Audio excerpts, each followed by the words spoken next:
How are you, sir? Well, I'm doing good. I'm fine. What about you? Yeah, as good as we can be, I guess, in this crazy, crazy time. How the government is handling the crisis there? Yeah, so far so good. It hasn't been. They've been very proactive, and they've been trying to prevent as much as they can. Our case numbers seem to be quite low, so it's positive. It's positive. And where you are, you're in France currently, am I right?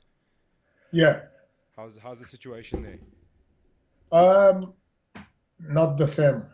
The thing is more complicated. Yeah, there's a lot of people, the dead people. There's a lot of uh, sick people. There's a lot of, and the worst thing is that now we're getting to the summertime and people tend to come out. I mean, like people tend to do not respect the lockdown. So we have more people going out and then we have more contamination out there. Yeah, sure. That's it's tough. It seems a lot of Europe and even America at some point have just haven't been able to control the spread. And it seems, yeah, we've so far so good. I'm touching wood and hoping it stays that way. We seem to have acted quite early, and hopefully it stays like that. It's a very very crazy time, man. You still there, Fernand? Can you hear me? Yeah, yeah, yeah. I'm a little bit worrying. I'm, I'm a little bit worried about the way to count the sick people uh, in some township. I don't know if the number is correct. I'm not sure. Yeah, it is a concern at the moment that the numbers we're seeing, if they're correct or not. This is the week we wait to see. The townships, obviously in South Africa. If people are listening, then don't know what that is. An informal settlement which has a lot of people living in very close proximity under tough conditions.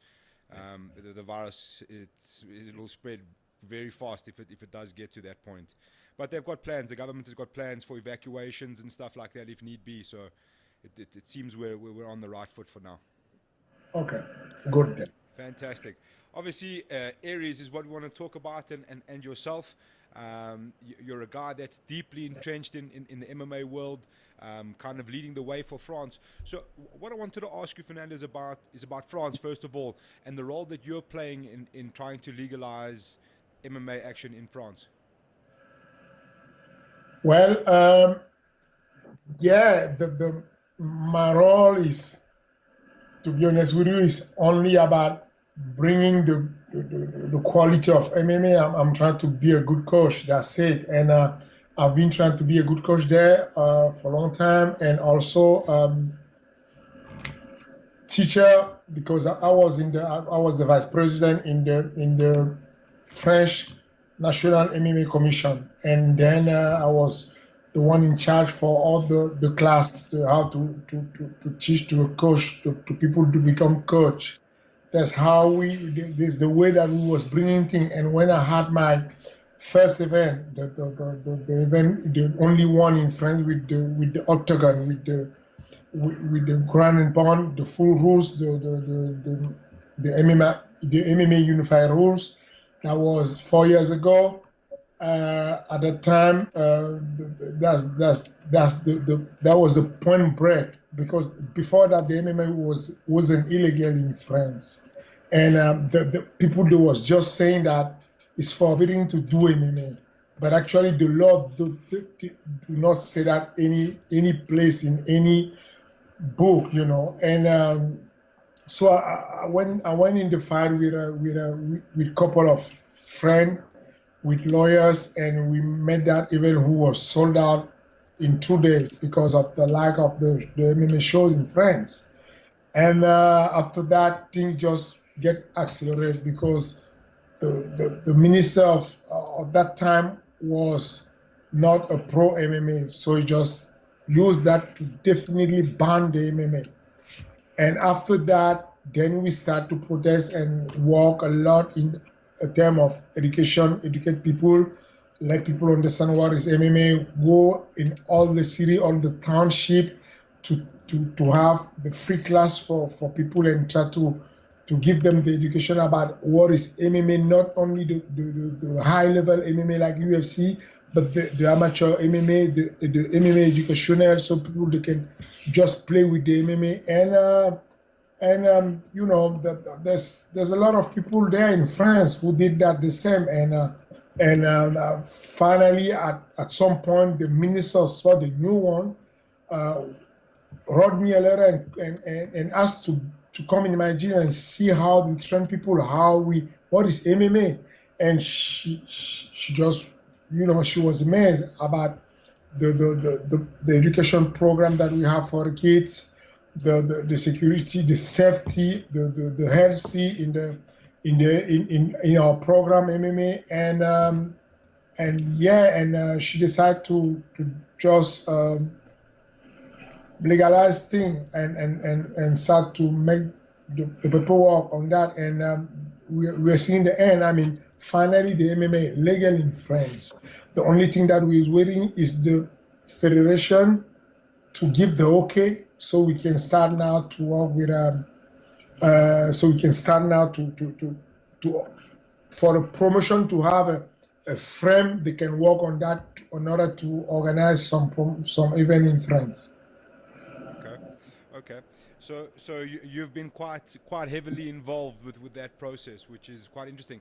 And on top of that, this is where I really want to ask is, you've coached some great fighters. I mean, we in South Africa got to see Rizlan Zouak here for some time, and I know she's still with you. Some big names in the industry. On top of that, now you're heading up a promotion in Aries. So how are you balancing all of this stuff at the moment? Well, the good balance in the life, what I can say is that is about love. I'm living every day like I was in vacation, because I just do what I'm deeply in love with all of my stuff. Like I'm a manager and I love my job so much. There are people who will say to you, well, I don't see how you can be trainer and manager. And for me, it's just like I've been seeing people doing that, couple of good names like Andrezinho in Brazil, in Nova União, who got a couple of belts in the UFC, was a manager, was a trainer. This is the path that I was following to try to learn, because I feel like being a trainer, being a manager, when I know how people they train, when I know them in all their process, when they feel tired, when they feel, I can predict, I can see how they can win a fight. I can, you know, and now that experience gives me the background so I can be working on top of this direction sport on such a big organization like RS, because I really learned a lot being a coach. I can understand what people they feel when I sign them. When I sign any guy in the RSFC as a matchmaker, I can understand what they are going through in the camp. I can understand the manager. I can understand the trainer, and that make the things easy for me. The only thing that was hard for me is to get the good balance, to do not compromise the how to say that the fairness, because I want people to come in RS to feel like they're fair, you know, that the match are fair. Like when I signed Amanda Lino, she got signed actually by one of my matchmaker, which is Alan Murphy. Thank you to Alan. And having Amanda Lino is something very important, because I saw this girl fight. I saw this girl beat my girl. And Rizlan Zouak was prepared like never. Like never. We went in South Africa so pumped, so ready. We give everything we could, but still Amanda managed to beat us. So I have so much respect for her. I eventually saw the interview that you guys did the last time, and I'm like, I really hope that people watch your interview, because the interview with Amanda Lino is just crazy. This young girl looks so clever for me, so intelligent. The way she was to speak about the big picture of the sport business, she inspired me. I really like that. So, Sure. taking her in the RS, I need to make sure that there's equity, that there will be, the match will be fair. So I took the decision to do not train any fighter of my gym who will fight in RS. I will not train them. Okay. The last fight, the last time that Rislen Zouak, Taylor Lapillus, Damien Lapillus fought in Dakar, Senegal, RS1, I didn't train them. That was the first time, the very first time on Taylor Lapillus live that he fought without me after being MMA Factory. That was a big thing for us to start to work without working together. But that was important for me to make the difference. I want to be a coach when I'm bringing a guy in another show somewhere. When I'm bringing Cyril Gann in US, I was a promoter in Dakar, Senegal. After the fight, I just flew and I went to South Korea for Cyril Gann to fight in the UFC. And then I was pushed there. That's what I want to do. I don't want to mix the things in the same show, because people, they deserve the right thing. They need to make sure that whenever, if Gregory Baben is the only one who won the $10,000 of performance of the night in Dakar, Senegal, he's not from my team, because he deserves it. I mean, Taylor Lapillus did very good. I think that was the fight of the night.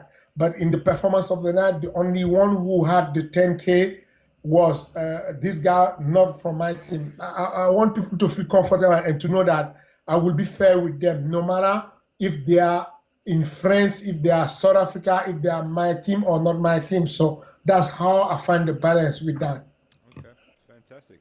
And it's quite a good answer there, because, like you say, you've got members from your own gym that are competing, and you have to remove yourself. And anybody that's involved in the fight business know that that's a very big deal as a coach to not be there for your fighters. So a lot of respect for that too, and it's encouraging to see you have to put on all of those different hats on the same night. You mentioned your first show, which was in Senegal. Talk us through how that came about. Obviously, the world was blessed with seeing Rug Rug come out and see, for the first time, I think, really see traditional African martial arts being showcased on a massive stage. So where did that idea originally come from, and how did it all pan out into Aries 1? To be honest with you, the idea came from my chairman. The chairman of RS, his name is Robin Chalewachu. He's working. We are part of the mass media group named Vivendi, and because Vivendi was already promoter for the boxing in Africa, Senegal, Ivory Coast, and they was also involved in bike competition. So they was seeking how to develop that sport department in Vivendi, and they got in touch with me and asked me if I feel like I can work with them in that project, RS project, and that's it. And they have that visualization of starting in Africa. And we thought that going in Dakar, Senegal, would be a huge segment to announce that we are Afro-European organization, and we want to be one of the major league around the world, Afro-European one, because there's a lot of talent in Africa with a very good DNA, but they are trying to rise up. They are trying to, but they don't have enough of how to say enough of stage or opportunities. Yeah. opportunity to showcase. And we have that possibility to give them the good exposition, to give them the good TV, to give the good promotion, good production, and give them the decent pay that they should have. So we went there because of wrestling, because we know that the the, the the king weight class in the world is heavyweight, and we can find heavyweight there in Dakar. People with a good background with that lutte Senegalese, which is the wrestling, folkloric wrestling in that part of Africa. And we have that chance to have that diamond named Rug. He's only in the start of his career, but this kid he will become something big because he's aware that he's not already a martial artist in terms of well-rounded, and he's working very, very hardly to get on this level. He's going in US to have some camp. He's going in France, he's going around the world to learn and try to surround himself with good people. So I think this is the kind of people that we want to bring in RS. We just signed a guy recently. The name is Alexander Maslov. He is on the list of MMA Junkie top 10 people that the UFC should sign in 2020. This guy is 3-0, heavyweight, well-rounded, knockout power. That's the kind of people that we're looking to sign. We just signed this guy from Tunisia, national team. He was selected for Olympics. The name is Slim Trabelski. This guy will fight also with Ares. That's the kind of people that we are looking for. And of course, some good names in South Africa. Some good names, like I told you, Amanda Lino is something big for us, and we have a lot of guys that we just signed, and there will be more announced on people signing with us. Okay, that's one of the things I wanted to get to ask you. We've seen and in South Africa, even as MMA media, we've heard a lot of talk about Aries and the relationship with South Africa going forward.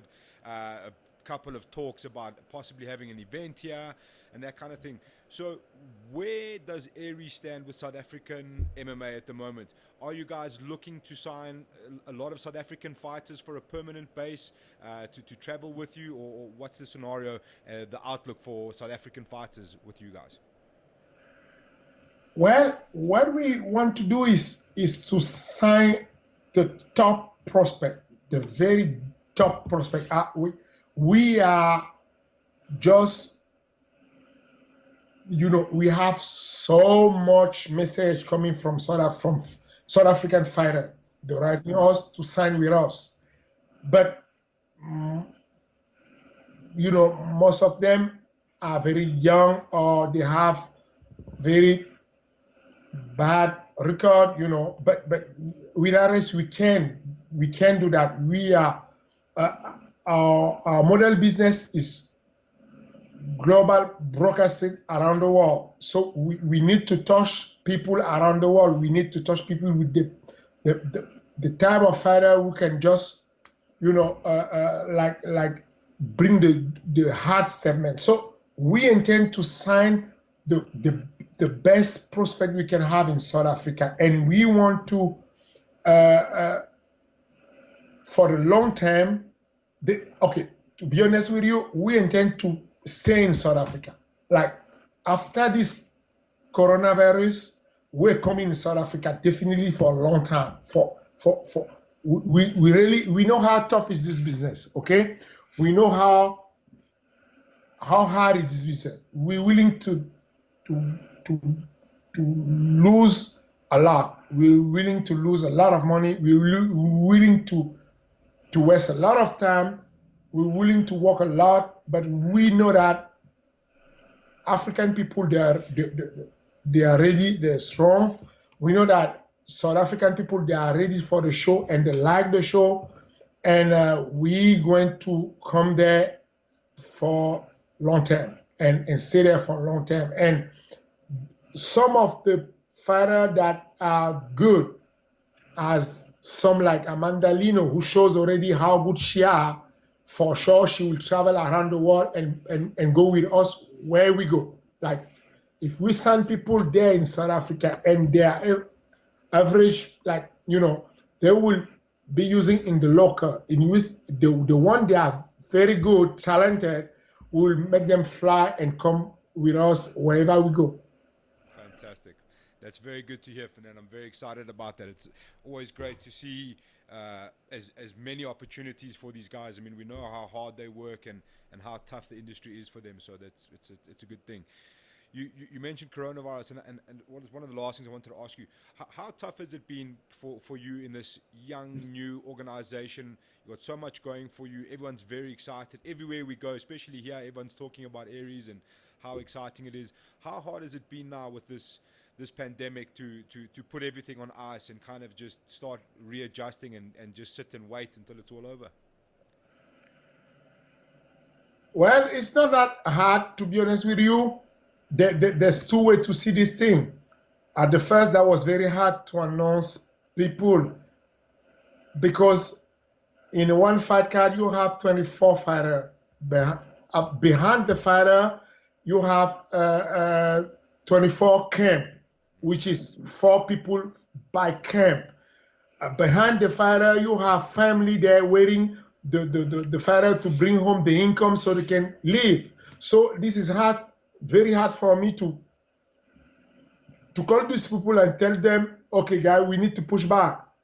But the thing become easy for me when you see what's going on around the world. You cannot pretend you don't see what's going on around the world. You can keep fighting, you can do whatever you want to do, but just see around the world. Olympic Games postponed, NFL, NBA, soccer, everything postponed. I mean, we don't know. No one can tell when this thing is going to stop. This thing is not going to stop by tomorrow. This thing is not going to just vanish overnight. So we need to act responsible.